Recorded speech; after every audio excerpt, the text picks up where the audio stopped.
All right, Congressman. You said you'd be rather saddened if you didn't finish in the top 3 at Ames. What do you expect? What's a good finish for you this time?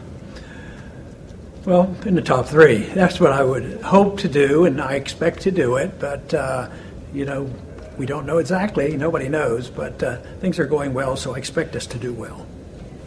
You've said that young people know they will inherit the debt. How do you plan on getting them to turn out for you in the Iowa caucuses this year? Well, it's a little difficult when they're not in college, because when I come here and they're in college, we get good crowds out. But, still in a crowd like we had today, there were a lot of young people there, and they're energized more. So, and a lot of them are on our mailing list. So we do it through emails and direct phone calling. You were considered the godfather of the Tea Party movement. You had this huge movement in 2007, 2008. Many people miss it in the mainstream media as well. This primary, there are other candidates who are claiming they have Tea Party support as well. How will you convince those voters who the other candidates claim are Tea Party types to come back and vote for you in Ames and then follow through and vote for you as well in Iowa? Well, I don't look at that as a project. I just have to keep doing what I'm doing, and history, will bear me out that when it all started.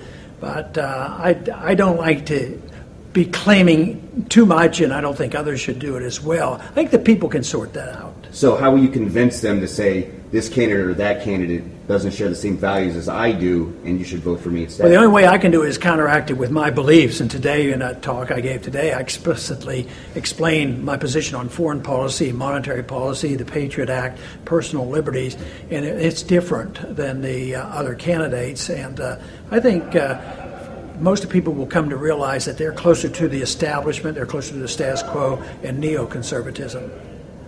Final question for you. You said the August 2nd date was an artificial date that these guys just wanted to get on their junkets. Was that a date created by the Treasury officials or the Obama administration? What made you think that date wasn't the arbitrary date? Well, it was created by the Treasury. I think it was created because that was nearing the date when we were going to adjourn for the summer. But there's nothing magic about tomorrow or the next day where they couldn't have written some checks. They bent the rules already. They're about $75 billion over the actual debt limit. So they said, well, we'll move this money around here. And just think of what the Fed has done. They've spent these trillions of dollars bailing out other countries. Don't you think they could have found a little credit here and there to tide the Treasury over? So it's really a distraction more than anything else.